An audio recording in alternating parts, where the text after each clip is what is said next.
Na mstari wa kwanza Papa Abraham anaweza kuwa tajari ndio kusomea ile.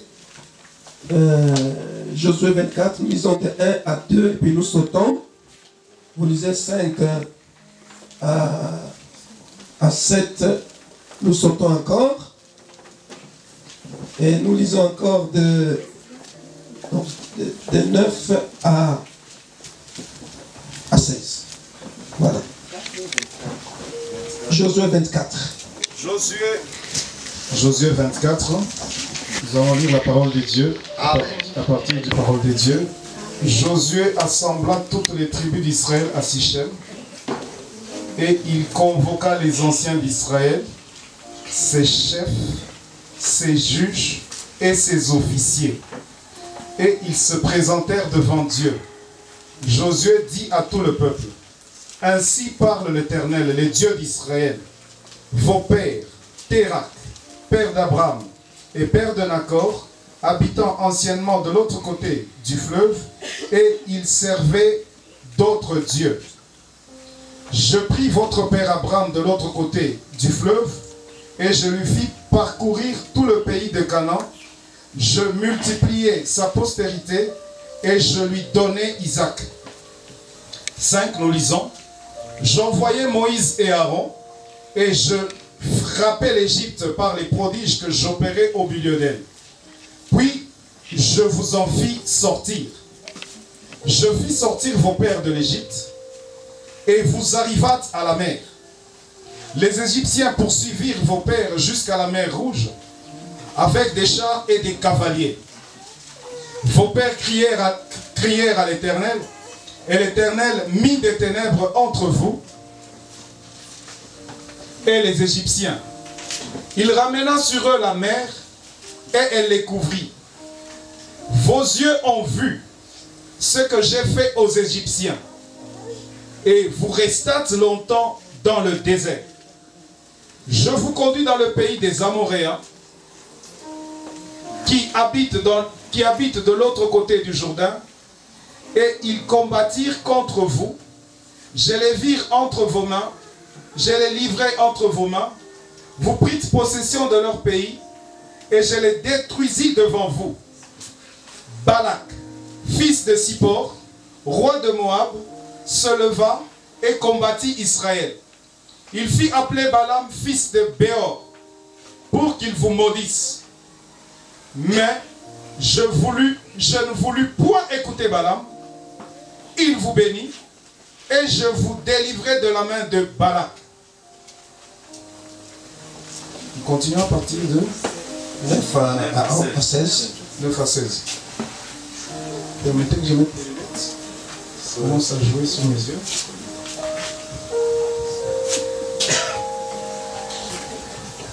Amen. Amen. Je reprends à partir du 10e verset. Je ne voulus point écouter Balaam. Il vous bénit, et je vous délivrai de la main de Balak. Vous passâtes le Jourdain, et vous arrivâtes à Jéricho. Les habitants de Jéricho combattirent contre vous. Les Amoréens, les Phérésiens, les Cananéens, les Essiens, les Girgasiens, les Éviens et les Jébusiens, je les livrai entre vos mains. Et j'envoyai devant vous les frélons, qui les chassèrent loin de votre face. Comme les deux rois des Amoréens, ce ne fut ni par ton épée, ni par ton arc. Je vous donnai un pays que vous n'aviez point cultivé, des villes que vous n'avez point bâties, et que vous habitez des vignes et des oliviers que vous n'avez point plantés, et qui vous servent de nourriture. Maintenant, craignez l'Éternel et servez-le avec intégrité et fidélité. Faites disparaître les dieux que servit autrefois vos pères de l'autre côté du fleuve en Égypte, et servez l'Éternel. Et aujourd'hui, nous partageons un petit sujet intitulé « Moi et ma maison, nous servirons l'Éternel ». C'est un texte qui est en train de nous interpeller. Ici, ce texte, quand vous l'avez bien lu, vous comprendrez que Dieu est en train de tracer l'histoire pour son peuple et pour tout ce qu'il a fait pour lui. Il trace l'histoire.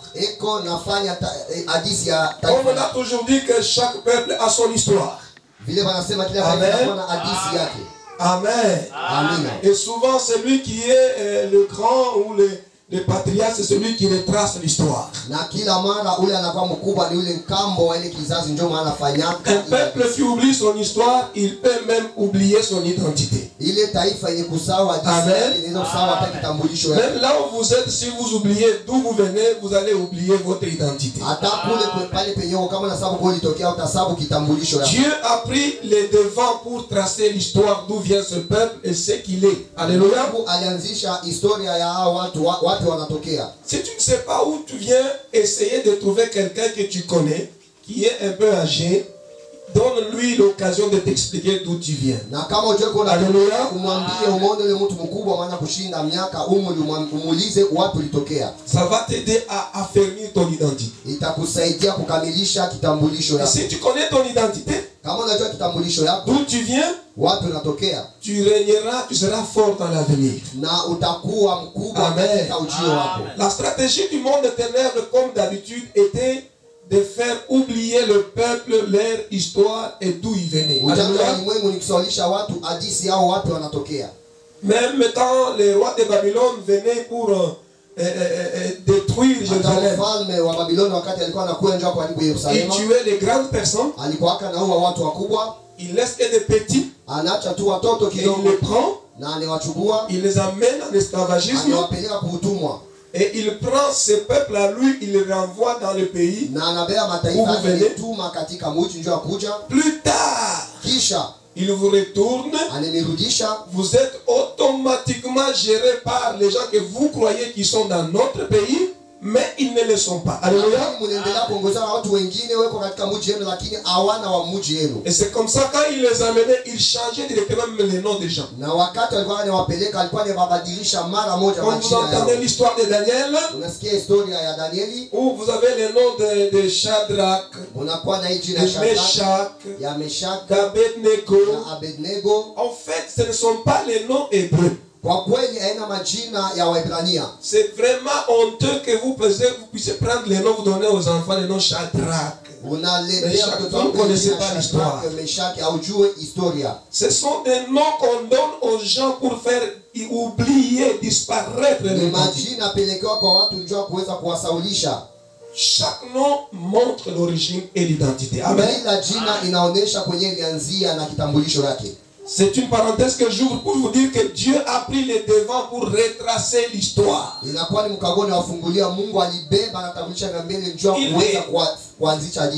vous rappelle, vous là qui êtes là, vous êtes maintenant entrés. Mais est-ce que vous savez d'où vous venez? Vous connaissez vos grands-pères? Oui, vous appelez Abraham. Je vous explique. Ils sont partis de l'autre côté pour dire qu'ils étaient des païens. Terah était un idolâtre. Le père d'Abraham dont vous êtes grand-père là-bas, c'est un idolâtre. Est-ce qu'on peut dire Amen? Amen. Je vous explique que ils adoraient d'autres dieux. Ils étaient habitants anciennement de l'autre côté du fleuve. Mais c'est moi qui ai pris l'initiative d'appeler Abraham. Bien qu'il a grandi dans le fétiche et dans la sorcellerie, j'ai fait ma souveraineté, je l'ai appelé. Alléluia. Bien qu'il était sorcier, c'est moi qui ai travaillé pour changer sa vie. Bien qu'il était féticheur, ivrogne, celui que vous appelez votre grand-père là, votre papa là, j'ai fait un travail dans sa vie. Quelqu'un dit Amen. Et aujourd'hui, il est le père de la foi. Je ne me suis pas limité là-bas. Je vous ai délivré en Égypte. Est-ce qu'on peut dire amen? Amen. Vous étiez esclaves du péché. Mulikuwa batumwa ya zambi. Esclaves de l'impudicité. Watumwa wa usharati. Esclaves de votre vie charnelle. Watumwa wa ile maisha ya Je zambi. les ai délivrés. Nikawaokoa. Non seulement ils ont quitté l'Égypte. Hapana tu walitoka Misri. Il y a eu encore un autre obstacle. Na kulikuwa kizuizo ingine. Dans le désert là. Katika ile Ils jangwa. ne pouvaient pas s'en sortir. Hawangeweza kujitosha. Ils ont traversé un désert brûlant. Walitoka mwile Il y jangwa. avait les serpents là-bas. Mulikuwa manyoka. Je les ai protégés dans les voyages. Ni walinda msafari yao.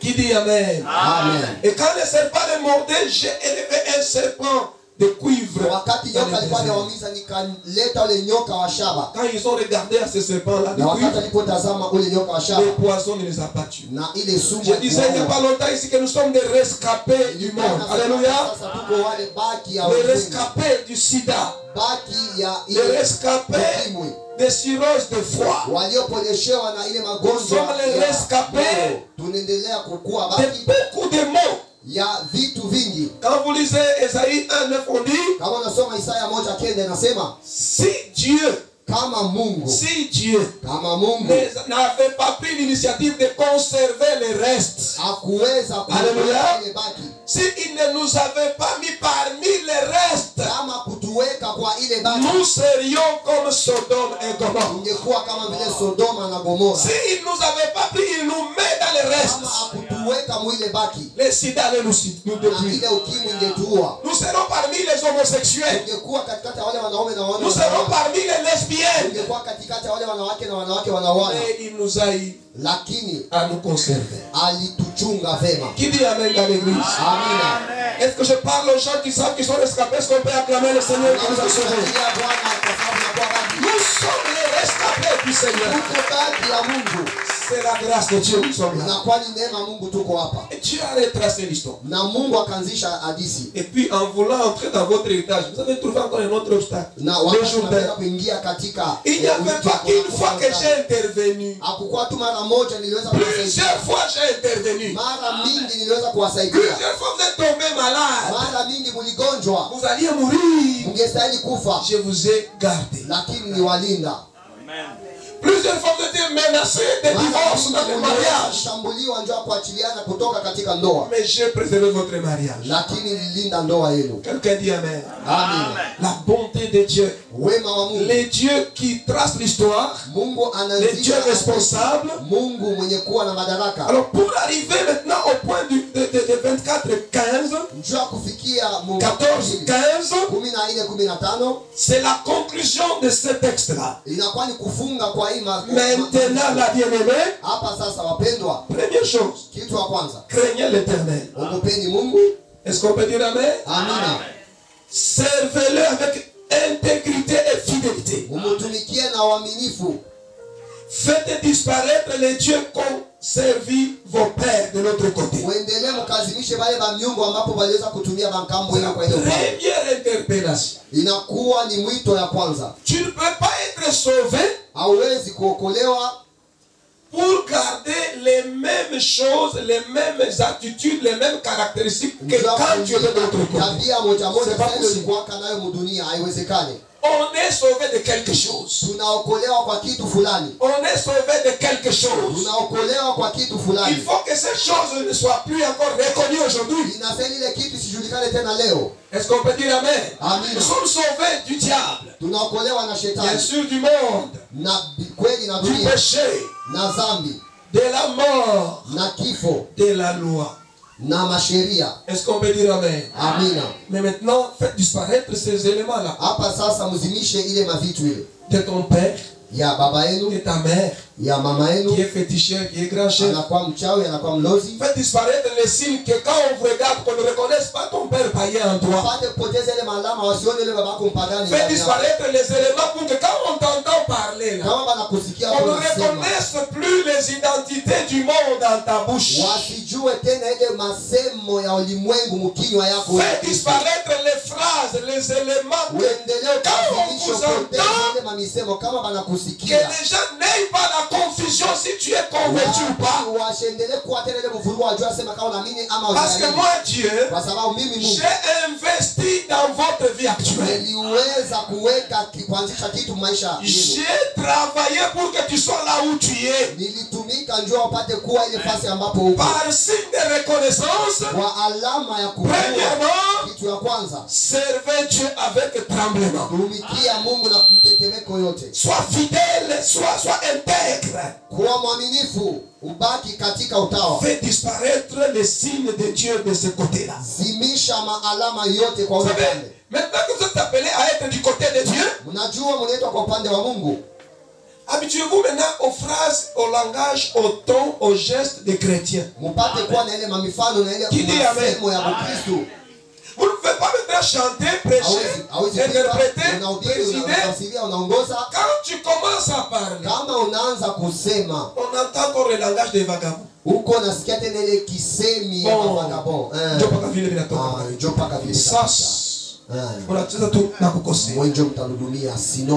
ces signes ne doivent plus apparaître.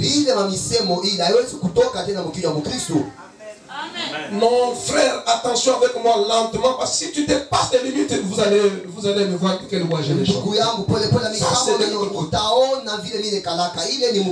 votre façon de marcher va changer. Ton père de l'autre côté t'avait influencé, tu as hérité des vaines manières de ton père. Nous dit 1 Pierre chapitre 1 verset 18. Alléluia. Amina. Vous marchez dans l'église, vous marchez comme un rasta là-bas. Ça vit les rasta. Oh, bonjour frère. Bonjour frère. Comment ça? Nijevile. Les vaines manières. Tabia mubaya. De votre Dieu de l'autre côté. Ya ule Mungu wako ile kamungu kako kaile ngambo. Est-ce qu'on peut dire amen? Amen. Est-ce qu'on peut vous dire encore amen? Amen. Vous allez faire. D'abord dis à ton voisin. Attention aux habitudes, au caractère que tu as hérité de ton père de l'autre côté. Ici c'est l'église. Quelqu'un dit amen. Amen. Deuxième chose que Dieu a dit pour interpeller, il n'a pas forcé les gens. Verset 15 dit, si vous ne trouvez pas bon de servir l'Éternel, choisissez aujourd'hui qui vous voulez servir. Ou c'est le Dieu de l'autre côté du fleuve, ou c'est l'Éternel Dieu. À l'église, on ne force pas une personne.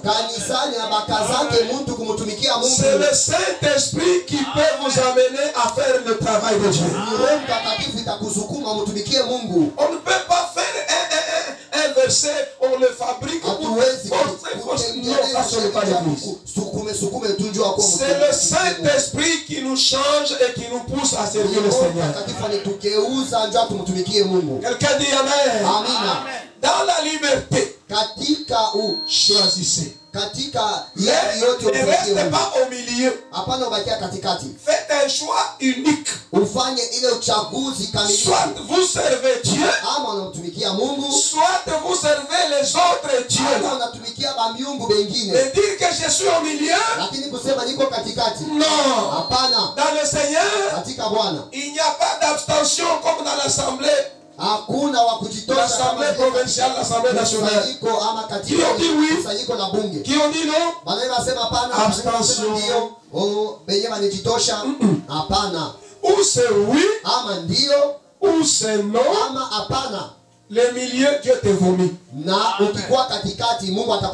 parle de servir le Seigneur, c'est déjà une interpellation. Je ne suis pas comme l'année 2019. Cette maladie ne m'a pas emporté. Dieu m'a aidé malgré que j'étais païen. Malgré que je faisais le mal. J'allais mourir, non? Mais Dieu m'a protégé. Malgré mon mauvais caractère. Donc je dois faire un choix. Je ne suis plus à rester au milieu. Si tu veux être congolais, sois du côté congolais. Si tu veux être zambien, sois de l'autre côté. Attention, quand quand tu es au milieu de deux frères, si la guerre t'attrape là-bas, tu n'as pas de pièce, tu es qui? Nulle part. Bien aimé dans le Seigneur. Dans l'église, il faut savoir prendre le signe d'engagement. Prends l'engagement et ne sois pas tergiversant. À l'église, on ne reste pas bras croisés. On est sauvé pour servir. Qui dit Amen? Nous sommes sauvés pour servir. Et alors, pourquoi servir? Josué a dit, prenez la décision. Mais les gens regardaient. Directement lui prend le courage. Comme vous doutez là. Moi je prends déjà la décision. Moi et ma maison, nous servirons le Seigneur. La décision d'un père, d'une mère qui dirige peut pousser aussi les autres à savoir où aller. Dans la maison, il ne faut jamais avoir de parties où vous doutez. Vous risquerez de créer une autre procédure que les enfants vont suivre. Il ne faut jamais manquer la responsabilité de ce que vous êtes, papa, maman. Prends les responsabilités. Que les enfants sachent que ça c'est interdit chez nous. Ça papa aime, maman aime. Pourquoi quand on voit la question, papa, maman, vous êtes quoi? Comme vous pensez, comme vous voulez. Vous êtes irresponsable. Que votre maison sert le Seigneur. Hier nous disions, et la télévision, et le téléphone, et le verre, je ne sais pas, je vais acheter encore quoi. Quoi encore? Les assiettes, les habits aussi. Quoi encore? La coiffure aussi. Oui, ça fait partie de moi. Moi là inclut toi la personne. Ne laissez pas le monde influencer quelque chose de caractère, de comportement, de style, de mode sur toi. Parce que toi aussi, tu dois servir le Seigneur. Qui dit Amen? Parce qu'il ne faut pas seulement dire servir, là je sais chanter. Non, commencez d'abord par toi. Toi d'abord, tu dois aussi servir Dieu. Qui dit Amen? Maintenant vient l'extérieur de chez toi. Je disais, pourquoi devons-nous servir Dieu? Pourquoi? Parce que c'est lui qui a fait tout ce que nous sommes aujourd'hui. Alors le peuple aussi a dit, quand vous lisez le verset 18, le verset 21, 24, le peuple aussi a dit, nous aussi, nous allons servir Dieu. Disons Matthieu chapitre 20, verset 28. Matthieu 20, 28 dit quoi? Nous répondons à la question, pourquoi devons-nous servir Dieu? Rapidement, frère Abraham. Sois prêt toujours, je vais te citer. Matthieu 20, 28, nous lisons la parole de Dieu. Amen. C'est ainsi que le Fils de l'homme est venu, non pour être servi, mais pour servir et donner sa vie comme la rançon de beaucoup. Amen. 1 Timothée 2, verset 6 aussi. 1 Timothée 2, 26. 1 Timothée 2, 6. 1 Timothée 2, 6. 1 Timothée 2, 6, nous lisons la parole de Dieu. Amen. Qui s'est donné lui-même en rançon pour tous, c'est là le témoignage rendu en son propre temps. 7. Et pour lesquels j'ai été établi prédicateur et apôtre, je dis la vérité, je ne mens pas, chargé d'instruire les païens dans la foi et la vérité. Quelqu'un dit Amen. Amen. Là, on commence à comprendre pourquoi devons-nous servir le Seigneur. Nous voyons la première chose, c'est un exemple à suivre parce que Dieu lui-même qui s'est donné les corps humains pour entrer dans le monde, pour nous sauver. Jésus de Nazareth, dès qu'il est entré dans ce monde, son but ultime de sa venue dans le monde ici, il dit que c'est pour servir. Alors il entre avec la première impression, première décision, première, n'est-ce pas, première vision dans le monde. Parce que Dieu lui a fait grâce de l'envoyer comme sauveur. Alors il dit, comme je viens d'entrer dans ce monde avec cette grâce, je n'y entre pas non pas pour être servi, mais pour servir. Est-ce qu'on peut dire amen? Amen. La deuxième chose, pour que je donne ma vie en rançon. Lorsque vous prenez conscience de ce que Dieu a fait pour vous, de ce que Dieu a fait que vous soyez, de ce que tu as, alors que d'autres n'en ont pas, ayez toujours de grandes décisions à prendre en faveur de Dieu. Est-ce qu'on peut dire amen? Ne prenez pas seulement conscience de ton intelligence et tu commences à t'adorer toi-même. Oh, je suis plus intelligent que les gens de ma génération. Quelle grâce! Quand je parle, je sais bien châtier la langue de Molière.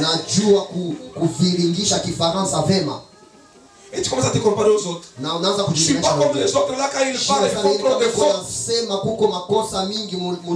Dieu m'a fait grâce, je suis joli. Oh, après avoir pris conscience de ça, fais vite passer au plan B. Prends de graves décisions en faveur de Dieu. Que quelqu'un dise amen. Amen. Ce n'est pas mauvais de connaître et de prendre conscience de ce que tu es, de ce que tu as. C'est bon. On va être hypocrite de ce que Dieu t'a donné. Non, reconnaissons aussi que c'est Dieu qui m'a donné ça. C'est une grâce. Je suis marié. Mais quand tu prends conscience, ne reste pas sur tes lauriers. Passez vite au plan B. Et prends la décision en faveur de Dieu. Jésus entre dans le monde. Il est Dieu. Mais la Bible dit tu as eu l'onction au-dessus de tes égaux.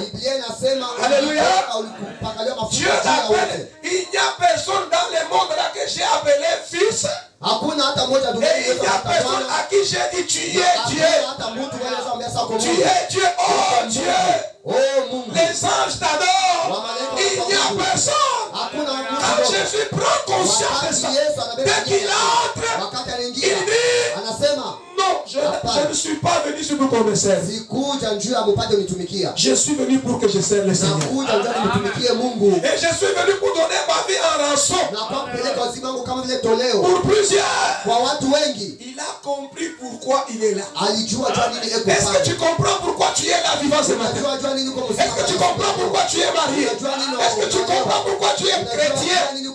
Posez la question à ton voisin. Est-ce que tu comprends pourquoi tu n'es pas mort? Tu comprends pourquoi tu es chrétien? Parle-lui beaucoup de questions. Pose-lui des questions. Tu comprends pourquoi toi tu es marié? Tu comprends pourquoi tu es intelligent? Tu comprends pourquoi tu es joli? Est-ce que tu peux passer au plan B maintenant? Passer au plan B. Quelqu'un dit amen. Et c'est pourquoi Timothée dit, il dit, c'est pourquoi, Timothée dit, c'est pourquoi. Jésus comprenant cette histoire, il dit, en Timothée 2, verset 6, il dit, je suis ailleurs. Lisez Timothée 2, 6. Musome kwanza Timotheo 2:6. Timothée. Timothée 2, le verset 6, nous lisons la parole de Dieu. Amen. Qui s'est donné lui-même en rançon pour tous. C'est Jésus. C'est là le témoignage rendu en son propre temps. Timothée 2. Continuez. Oh, ok. Qui s'est donné lui-même en rançon pour tous. C'est là le témoignage rendu en son propre temps, et pour lequel j'ai été établi prédicateur et apôtre. Je dis la vérité, je ne mens pas, chargé d'instruire le païen dans la foi et la vérité. Est-ce qu'on peut dire amen? Amen. Jésus faisant, n'est-ce pas, la part des choses avec précision et humilité, on l'a rendu les témoignages. Tu peux aussi marquer ton temps avec un témoignage pour les bons actes et les bonnes décisions que tu peux prendre dans l'église. Alléluia. Alléluia. Tu peux marquer ton temps avec un bon témoignage. Ne marquez pas le temps de ta vie avec les mauvais témoignages. Dieu te donne la richesse. Marquez ton temps avec un bon témoignage. Il y a des gens riches qui ont utilisé par leur richesse. Il dit même si tu veux, je vais t'acheter avec mon argent. Il a organisé des meurtres. Il a organisé des kidnappages. Ils ont fabriqué des jeux pour détruire les enfants des gens. Ils ont marqué leur temps avec un mauvais témoignage. Mais Jésus a marqué aussi son temps. Et les autres en parlent.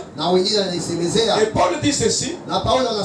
C'est parce qu'il était celui qui nous a rachetés. Alléluia. On peut aussi dire de toi. Parce que cette soeur, quand elle chante, je suis béni. Quand ses frères parlent, interprètent, président, je suis béni. Alléluia. Est-ce qu'on peut dire amen? Amen. Quand cette maman enseigne et préside, je suis béni. Et les autres peuvent témoigner de toi. Et eux aussi peuvent s'engager comme du temps de Josué. Quand il a pris une bonne décision de servir Dieu avec sa maison, les autres aussi ont dit, nous aussi nous servons. Donc, toi tu peux aussi être la personne qui peut aussi encourager les autres à servir Dieu. Et si tu ne prends pas une bonne décision, le diable peut t'utiliser pour que tu sois en train d'utiliser, d'être leader des autres garçons, d'autres filles en mal. Les gens à qui Dieu a fait grâce, mais ils vivent d'une manière égoïste. Fais tout pour que ta maison puisse être une bénédiction pour les autres. Paul est devenu apôtre, prédicateur, docteur, pour les païens, à cause du témoignage que Christ a rendu. Alléluia. Quelqu'un peut dire amen. Il était lui mauvais, mais il entend ce que Jésus a fait. Il est venu, il a donné sa vie en rançon. Il a racheté plusieurs. Lui aussi dit, moi aussi je me donne, jusqu'à ce qu'il devienne prédicateur. Est-ce que toi tu cherches aussi à devenir prédicateur, docteur? Pour quel intérêt? Pour quel but? Rectifiez vos tirs. Lui il l'a fait, il s'est donné pour que les païens aussi connaissent le Seigneur. Quelqu'un dit amen. Donc quand on dit ça, Jésus a donné sa vie en rançon. Ça signifie quoi? Ça signifie quoi? Jésus a donné sa vie en rançon. Il y a là-dedans le mot rachat. Les rachats, c'est que Jésus s'est sacrifié à la place de beaucoup. C'est qu'il a payé un prix pour acheter les esclaves. Les gens qui étaient esclaves du diable. Et souvent la rançon on la verse, c'est un prix versé pour libérer les prisonniers, même les gens qui ont des dettes. Quelqu'un d'autre peut verser cet argent. Jésus s'est donné en rançon.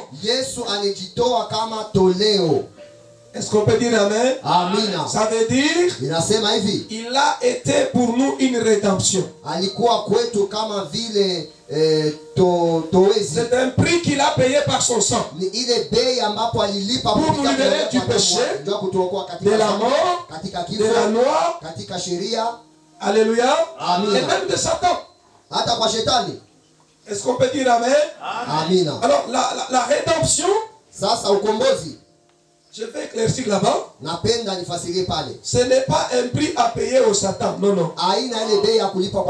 La rédemption n'est pas le prix qu'on a payé à Satan. Non. Mais plutôt, c'est un prix qu'on a offert à Dieu. Dans le but de satisfaire sa justice et d'apaiser sa colère. Quelqu'un peut dire amen? Amen. Il y a des termes dans la Bible, vous les entendez les gens chanter, parler à la chair, la rédemption. Il faut que vous compreniez leur sens. Jésus s'est offert en rançon. Il a payé sa vie, son sang comme le rachat. Son sang a été versé comme le prix pour arriver à satisfaire la justice de Dieu qui s'appliquait sur tout pécheur. Parce qu'il n'y a pas un péché qui peut rester impuni dans la vie de quelqu'un. Tout péché doit être puni. Les injures, la colère, les vols, c'est punissable devant Dieu. Dans la justice de Dieu, personne ne pouvait être sauvé de ça. Mais Jésus a trouvé le prix à payer pour que tu sois accepté par Dieu. Amen. Et ce prix-là, c'est son sang. Alors c'est un prix qu'il a versé pour satisfaire Dieu, pour sa justice là. Et apaiser sa colère. Contre le péché, Dieu avait la colère. Et ce prix-là, c'est sa vie. C'est ça la signification de la croix. Est-ce qu'on peut dire amen? Amen. Jésus a pris notre place. Jésus s'est soumis lui-même au châtiment divin contre le péché. Amen. Vous pouvez lire ça dans Isaïe 53, verset 4 à 5. Est-ce qu'on peut dire amen? Amen. À cause de ça, bien-aimé, si Jésus a servi Dieu, nous aussi, nous pouvons l'imiter. Est-ce qu'on peut dire amen? Amen. Si Dieu, en entrant dans le monde, il s'est fait chair pour être humble jusqu'à servir, à être serviteur. Alors à combien plus forte raison nous qui ont été rachetés? Nous étions morts par la loi, morts par le péché. Nous étions morts, bloqués par, n'est-ce pas, le monde où nous sommes nés. Il nous a rachetés. Je vais dire, nous appartenons à Dieu. Qui dit amen? Amen. Nous appartenons à Dieu. Nous avons été rachetés. On n'avait pas le moyen de s'en sortir. Ce que j'ai dit 1 Pierre 1 verset 18 dit ceci. 1 Pierre 1 18. Il nous a rachetés de la belle manière. Nous avons hérité de nos parents. Est-ce qu'on peut dire amen? Amen. Nous sommes devenus sa part. Nous lui appartenons. Nous sommes sa propriété privée. Il nous a rachetés. Qui dit Amen? Amina. Dis à ton voisin. Sache qu'à partir d'aujourd'hui, tu ne t'appartiens pas. Ta vie, ton corps, ton âme, tout ce que tu es là appartient à Dieu.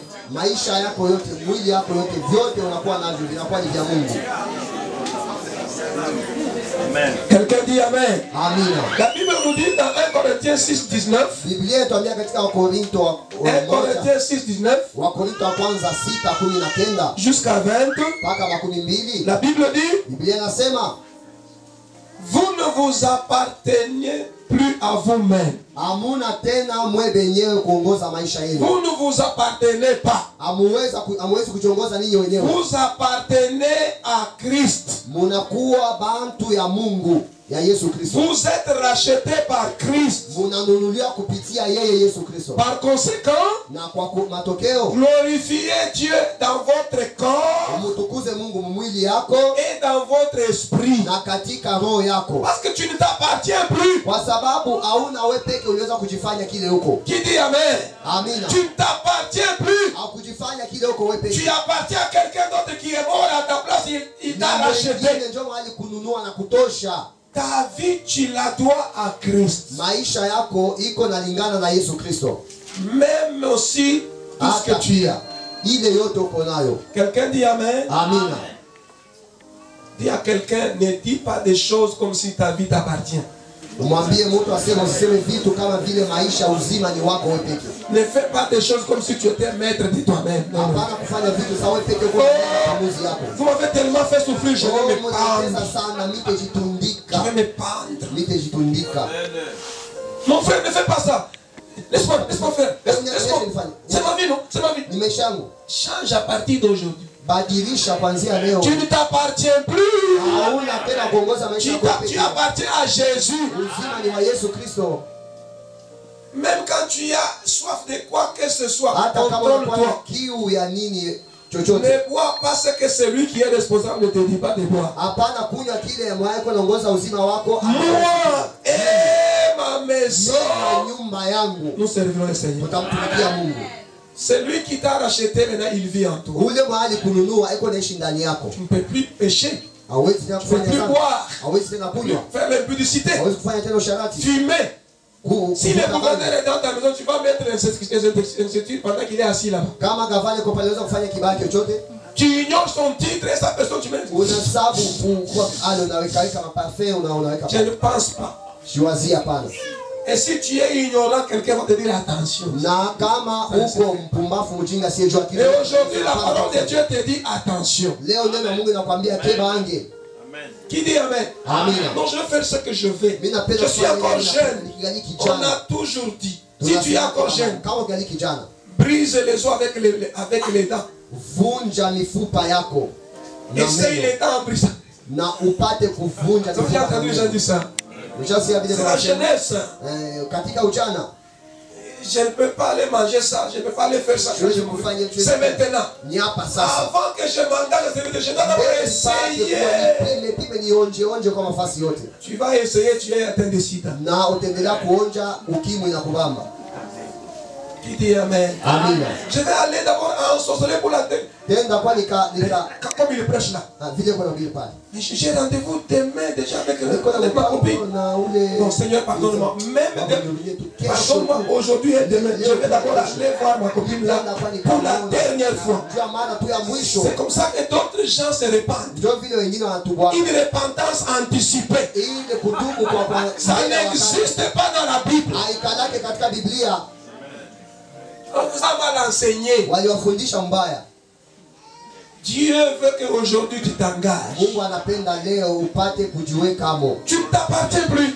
Ah, si tu ne t'appartiens plus. Avant de prendre les habits, sache qu'il y a quelqu'un qui te contrôle. Sache que ton corps là, tu veux t'habiller selon lui. Si tu veux donner les ordres, tu veux parler à la maison, tu ne t'appartiens plus. Même ta maison appartient à Dieu. Non, les gens de l'église, vous pouvez chercher à les marier, ils sont difficiles. Il faut qu'ils prient beaucoup de temps. Les sœurs là sont trop spirituelles. Je vais chez les catholiques, je vais chez les témoins, elles sont très cool.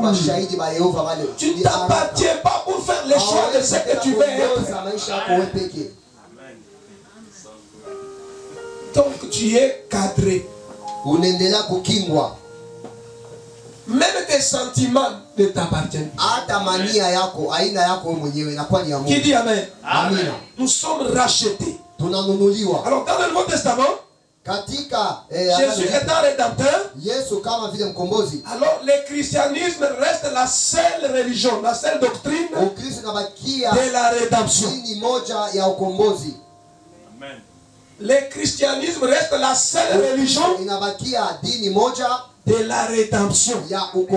Toutes les autres sont de fausses doctrines. Parce que le seul rédempteur c'est Jésus-Christ. Quelqu'un peut dire Amen. Toutes les autres doctrines sont de fausses. Ils citent Jésus. Ils citent que Jésus nous le connaissons. Mais ils disent nous avons encore Mahomet. Nous avons encore Branham. On a encore Marie. C'est faux. La seule religion qui peut te racheter c'est Jésus-Christ. Quelqu'un dit Amen. Amen. Nous n'avons pas beaucoup de temps en semaine. Nous allons voir ça avec beaucoup de détails. Amen.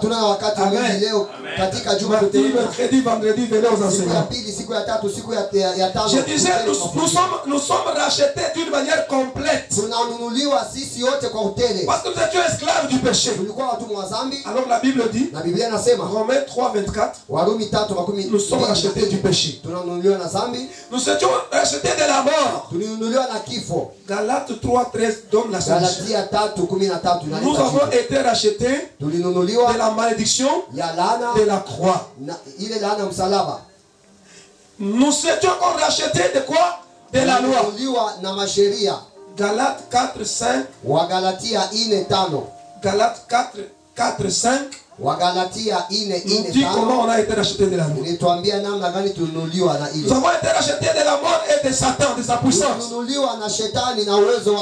Hébreux 2, versets 14 à 15. Est-ce qu'on peut dire Amen? Amen. Nous avons été rachetés aussi de toute l'iniquité. Même dans les pensées là, Jésus a porté les épines à la croix. Le sang coulait sur sa tête. N'osez jamais, tu te mets en train de réfléchir comment tu peux aller faire l'impudicité. Comment tu dors là, tu commences à penser aux choses mauvaises. Je vais aller en sorcellerie, voler comment? Jésus nous a rachetés de toute iniquité. C'est un rachat complet. Qui dit Amen. Amen. Ça se trouve dans Tite 2, 14. Est-ce qu'on peut dire Amen? Amen. Je vais conclure pour dire ceci. Si nous avons été rachetés comme cela, le prix a été payé. Nous sommes maintenant libres. La Bible dit dans Galates 5, verset 1, c'est pour la liberté que Christ nous a affranchis. Même si quelqu'un t'avait maudit, tes mains touchaient tout et ça se détruisait. Un homme maudit, rien ne marche dans sa vie. Une femme maudite, donne-lui l'argent, elle ne peut rien faire avec les millions de dollars. Elle est maudite, elle-même les enfants de son corps. La malédiction bloque tout. Mais Jésus nous a rachetés, délivrés de la malédiction. Ça veut dire que cette année, Parce que nous devons servir Dieu. Je bénis vos mains au nom de Jésus. Allez toucher les marchandises, ça va marcher. Je l'ai dit en tant que serviteur de Dieu. Allez toucher, ça va marcher. C'est l'année de servir Dieu. Vous avez vu quelque part, pas d'engagement. Or, en servant Dieu, nous devons servir avec notre esprit, notre corps et même notre argent. Comment vous pouvez rester maigre et doux? Je te bénis cette année-là, ayez de l'emploi au nom de Jésus. Ceux qui font des petits commerces, que ces commerces grandissent au nom de Jésus-Christ. J'ai prié en disant, Seigneur, si tu as donné cette année ici, cette année dans cette église, il y aura des témoignages qui vont prévoir ici. Moi et ma maison. Dans la maison, il y a les enfants. Si tu es stérile cette année ici, tu vas concevoir au nom de Jésus. Moi et ma maison. Nous avons été rachetés. Ce que j'ai dit, même Satan sait qu'il ne va rien te faire cette année. Cette année ici, quelqu'un peut même être endormi par la puissance de Saint-Esprit. Il va signer ta promotion même sans le vouloir ici.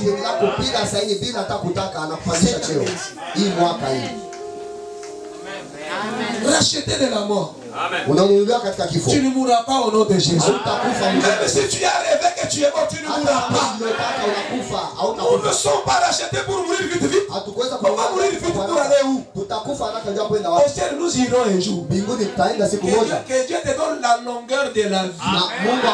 Tu vois les enfants et les enfants de tes enfants. Cet esprit de mort dans ta maison et dans la famille. Tu es le premier, tu vas les stopper au nom de Jésus. Quand je dis la mort, je stoppe les avortements au nom de Jésus. Tu vas concevoir, ça va grandir. Tu vas concevoir, le bébé va grandir. Et si tu conçois spirituellement, même intellectuellement le projet, il va grandir. Vous ne comprenez pas? Il y a des grossesses spirituelles, il y a des grossesses physiques. Dieu me dit que dans cette salle, il y a des gens qui ont des projets. Souvent ça a avorté.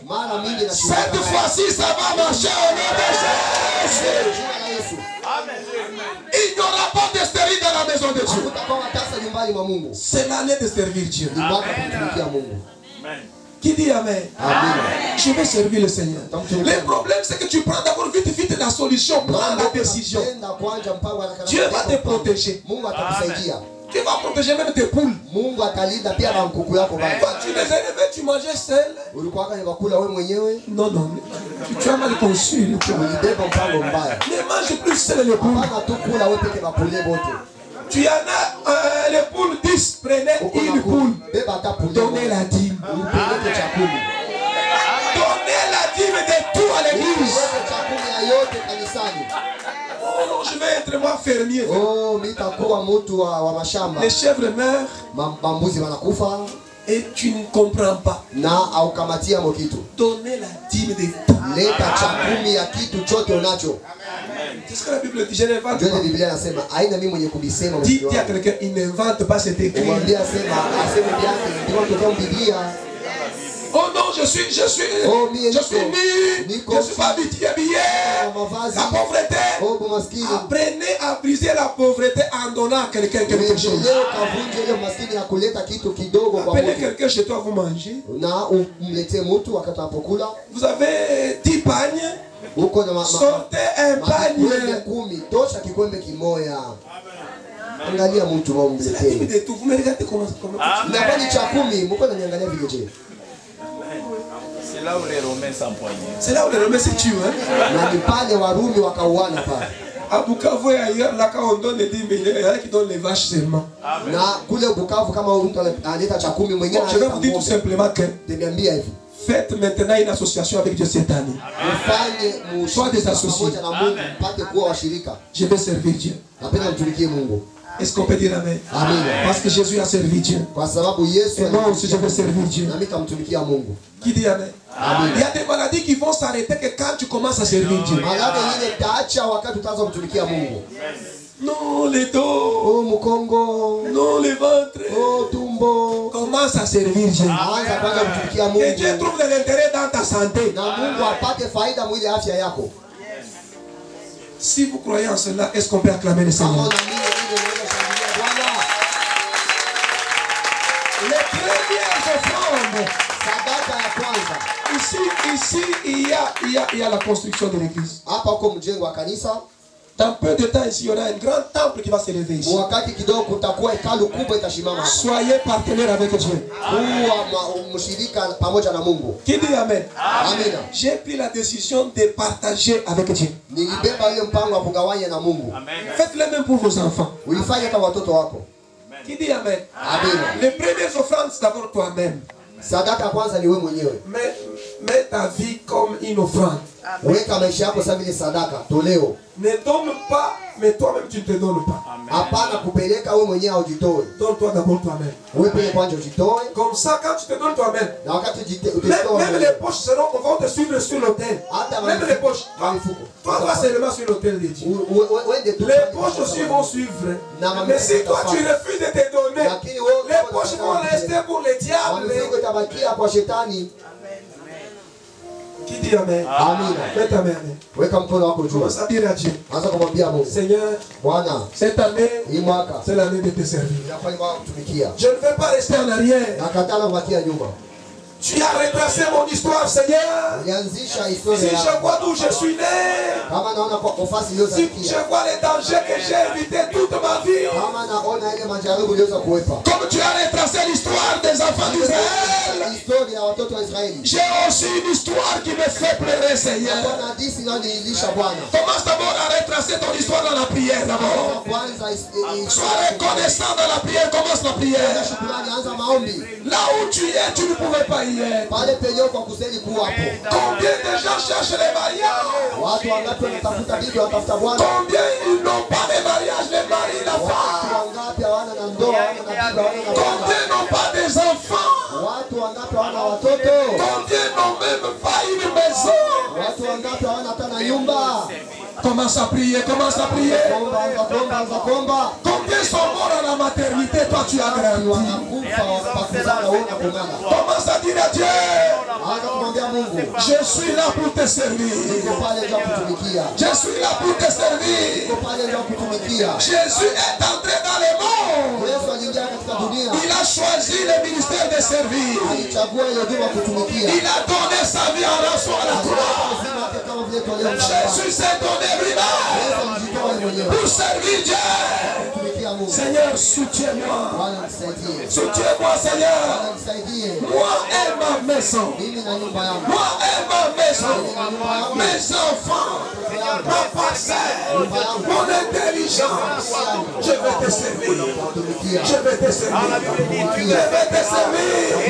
Au nom puissant de Jésus. Je viens d'une famille de sorcières. Comme le père d'Abraham était des mystiques, des sorcières. Moi, mon grand-père est chef coutumier. Mon père faisait le fétiche. Mais tu m'as fait grâce. Tu m'as fait grâce. Je ne suis pas mort. On ne m'a pas sacrifié. Je suis le rescapé de cette famille. Je suis le rescapé de cette famille. Seigneur, Seigneur, laisse-moi te servir. Par la louange, par les cantiques. Je mettrai un chemin au nom de Jésus. Et des fleuves. Kama shikutumikia tafadhali na nini ingia kwa maisha yako. Nitafadhali na nini ingie kwa maisha yako. Unipe tu nguvu. Unisaidie asubuhi wa leo. Historia niko nayo Baba. Inanionyesha kama umenifanyia kunena.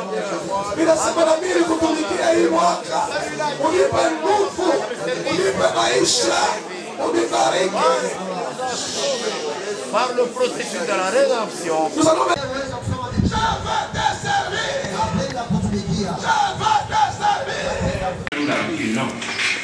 Et d'ailleurs, le pardon, c'est aussi l'un des signes qui montrent que nous sommes chrétiens. Je vous ai très bien dit que de toutes les religions qui existent,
je suis monté quelque chose de fort.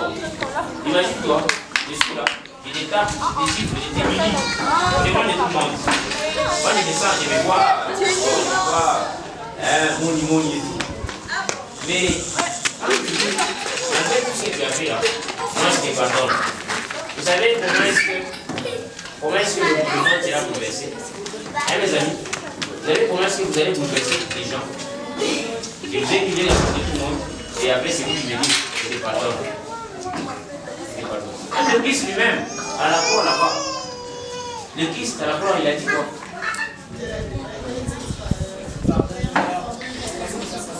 Il a joué aussi au ballon pardonné. Plusieurs fois dans sa vie, il a joué au ballon pardonné.